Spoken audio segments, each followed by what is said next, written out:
Bom, agora vamos dar uma olhada no resuminho aí de espelho esférico, né? O espelho esférico ele já é um pouquinho mais diferente do espelho plano, porque como ele tem uma superfície esférica, né, os raios de luz que incidem nele já dão uma dispersada, né? E aí, o que acontece? Eu consigo conjugar vários tipos de imagem, não vai ser sempre um único tipo de imagem, como era no espelho plano, né? No espelho plano a imagem era virtual, era direita e era igual. Aqui já não. Eu consigo projetar imagens, fazer imagens reais, eu consigo fazer imagem maior, menor, né? Então eu vou ter várias aplicações, né? Bom, como um espelho esférico, né? Eu posso pensar que eu posso ter a superfície interna da esfera como a refletora e eu posso ter a superfície externa da calota como a refletora. Se a superfície externa é a refletora, eu tenho um espelho convexo. Se a superfície interna é a refletora, eu tenho um espelho côncavo, certo?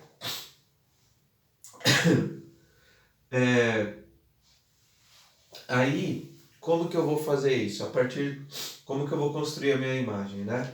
Bom, primeira coisa, a imagem vai ser classificada como tamanho, em três termos, né? Tamanho, natureza e posição. Tamanho, ela pode ser maior, igual ou menor. Natureza, real ou virtual. Posição, direita ou invertida, certo? DI. Revi, ma e me, certo? E aí, a partir dos raios notáveis, né? O que são os raios notáveis? Os raios que eu uso para construir a minha imagem, né? Eu consigo criar um esqueminha aqui, né? Aqui eu tenho um espelho, né? Que eu representei o centro de curvatura, o foco e o vértice, né? Bom, aí, o que eu sei, né? Fazendo as construções, a gente chega no seguinte, que para um espelho côncavo eu vou ter 5 tipos de imagem. Além do centro de curvatura, vai ser menor, real e invertida. No centro de curvatura, tá vendo que eu não coloquei nada aqui em cima dessa reta vermelha, né? Mas aí a gente faz uma análise. Entre o menor e o maior, a gente tem o igual. Então no centro de curvatura a imagem vai ser igual. Real, real, então ela continua real. Invertida, invertida, continua invertida.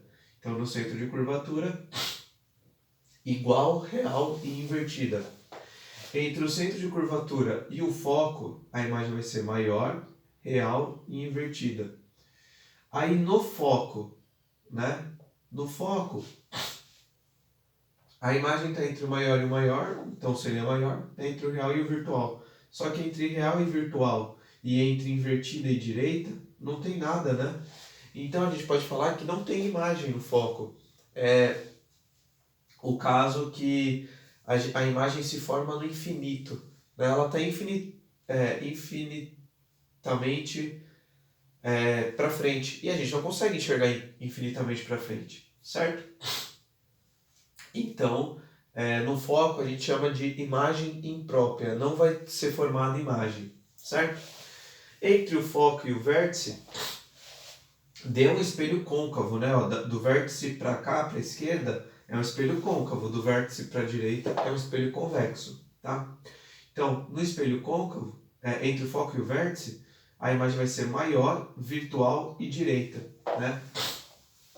É o famoso espelho de maquiagem. É um espelho que amplia a imagem, né? E cria objetos virtuais e direitos. Ou seja, quando eu olhar no espelho, eu vou ver a imagem, ela não vai precisar ser projetada como as imagens reais, e elas vão estar no mesmo plano que eu estou vendo. Elas não vão estar de ponta cabeça, né? Que é o que significa o invertido. Ela vai ser direita, certo? E aí se eu continuo vindo mais para frente, eu passo do vértice. Só que quando eu passo do vértice, esse daqui é um espelho convexo. E o espelho convexo ele só conjuga um tipo de imagem, que é a imagem menor, virtual e direita.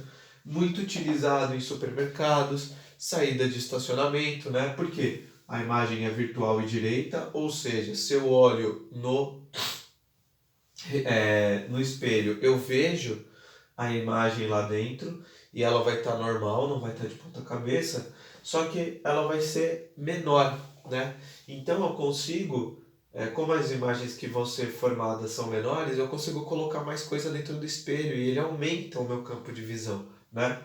Por isso que às vezes o espelho convexo é chamado de espelho divergente, né? Que ele diverge os raios de luz e consegue colocar mais imagem lá dentro, certo? Isso daqui, essas conclusões você chega fazendo a construção da imagem com os raios notáveis.